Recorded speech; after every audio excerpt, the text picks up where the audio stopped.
Come on, I want to show you something.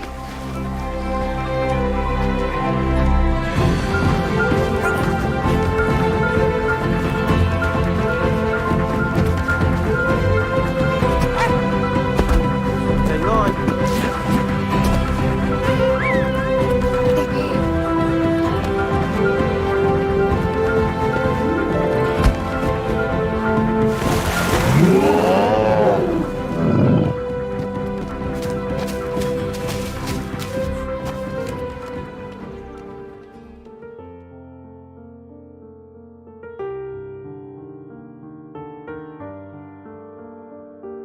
For this diorama, I've gone back to reimagining.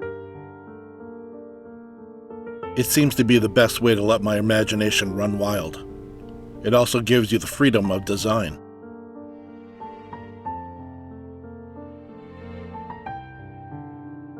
Grogu has a tough decision to make. Train and become a Jedi, or stay with his friend the Mandalorian and learn their ways. In canon, it shows Din Djarin bringing Grogu to a world where Luke is starting his Jedi Academy.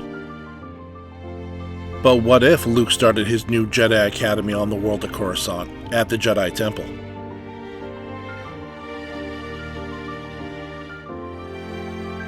I've been on a small diorama kick lately, using mostly 3-inch models. I upsized for this one and went 6-inch tall. This easily was the biggest diorama I've done.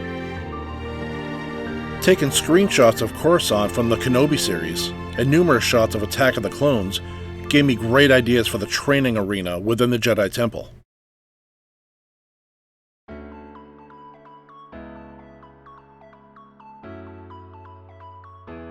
Starting with the frame, 5/8 pine boards cut to make the outside shell. I then made dado cuts along the sides and the bottom toward the back to place a background shot of the cityscape of Coruscant. Intentionally blurring the picture to show depth proved to work out well. Matte black spray paint for the outer shell, a soft flat gray for the exposed section inside. I began the massive amounts of graphic design with Lightburn, and then making the cuts with the Xtool 5-watt laser. The arena floor was my focus, and the first cuts. A simple bullseye pattern cut out, individually, then painted all separately before reassembly. A great tight fit. I wanted to show off the grandiose and wealth of the Jedi Temple by simulating marble with basswood. I did a lot of research and went through many experiments before I got this to look real. I think I pulled it off well. I took 3 different shades of gray for one section, and then 3 different shades of brown for the other section. Each section I blurred and smeared the colors wet and then dry brushed. Then using a tiny feather, I took some black paint and drew in marble veins. Sprayed water lightly over the top, blended the veins, and repeated the whole process 3 or 4 times before I got what I wanted. For the columns, a similar technique using wooden dowels and a fir baluster.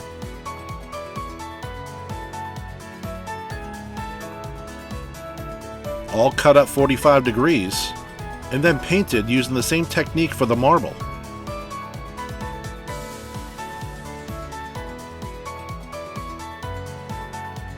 I didn't document the process, but I used a 2-part epoxy resin for the training floors and for the columns.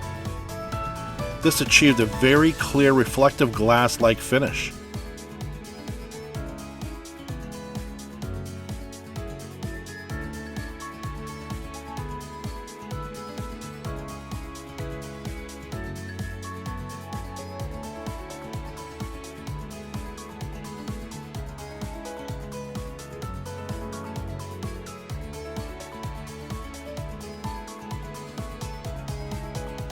I was looking for a catwalk-like hallway to the left and to the right of the arena floor. For the floors, I wanted inlays of gold surrounded by tight blue plush carpet. I was able to find a jewelry box suede. I used 3M spray adhesive over basswood and a tight mesh screening from a static grass applicator to dispense the blue flocking.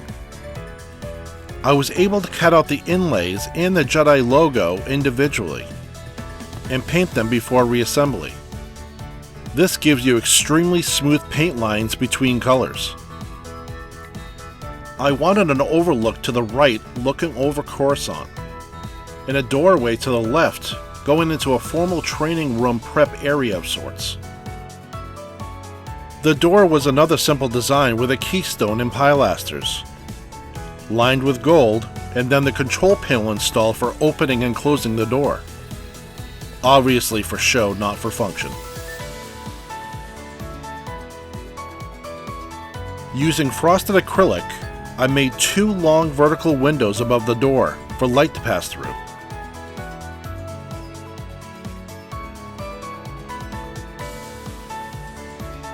I constantly set up the characters to make sure the perspective and size were true. Now starting to assemble the columns with the base and caps. I placed a marble arced oculus over the columns, later to add a lit Jedi logo and track lighting.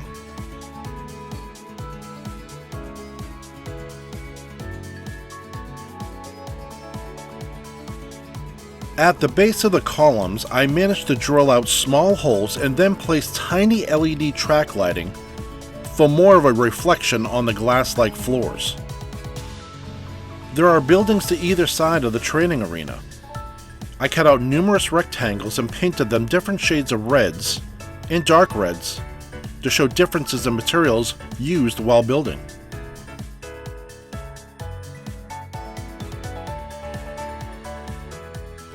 I copied the designs mostly from a Yoda and Youngling scene from Attack of the Clones.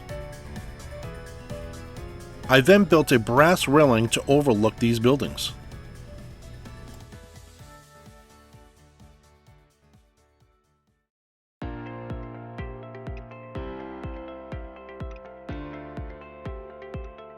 Over the years, I've saved all the lightsaber hilts from different characters I've collected.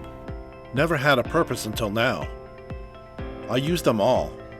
Dark side, light side, it didn't matter to me. I cut out a display board, used the same technique for the marbling as before, but used a more light side blue tone. Then delicately mounted each lightsaber in random patterns.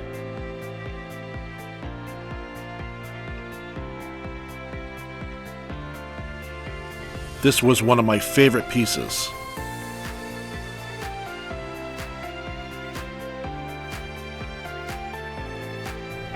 This was almost a selection wall for new Jedis wanting to create their own sabers.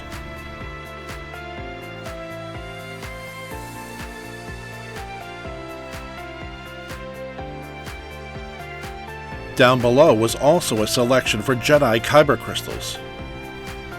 I built a tiny box and then fed small 12-volt LED lights through the bottom.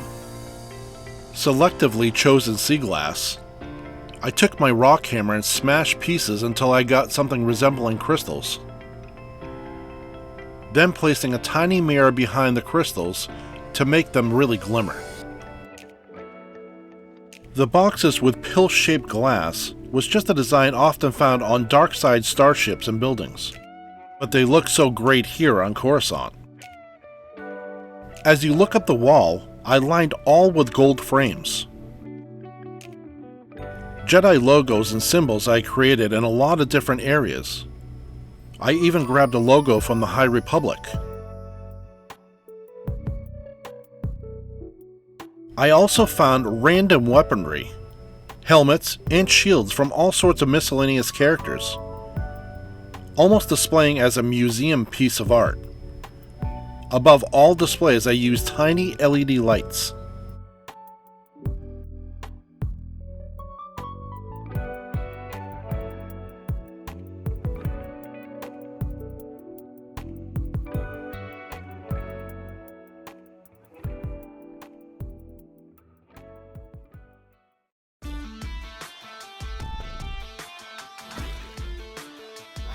To wire up this diorama, I basically use contact splicing wire connectors, 28 gauge wire, and voltage regulators all funneled down to one simple USB hub. Watch those wattages on the voltage regulators and use resistors anywhere you can. Start low and work it up. Most of the 12-watt LED lights had resistors built in. Unfortunately, I had to install resistors on the 3-watt LEDs or they would blow out easily. LED strip lighting on the sky, floor, and the back of the columns was plenty enough to light the remainder of this dio.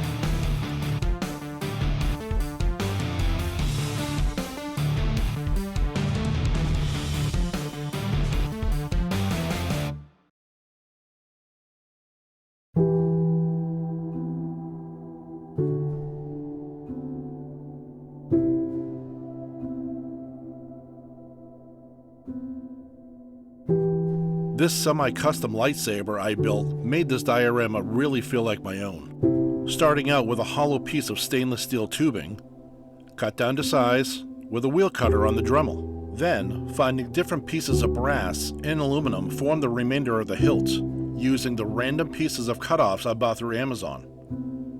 I then took thin, solid strand electrical wire to form the rest of the hand grip. A thin acrylic rod formed the saber blade. I took fine sandpaper to etch up the blade. This is to make sure the LED light reflects off the blade and just doesn't pass through the clear acrylic. I purchased a 1.8mm miniature flickering LED through Evans Designs. This 5 to 12 volt LED already has a resistor built in. These lights are super bright and have a wonderful flicker to them. Evans Designs has great quality and numerous options for size, color, and length of wire. I definitely recommend them.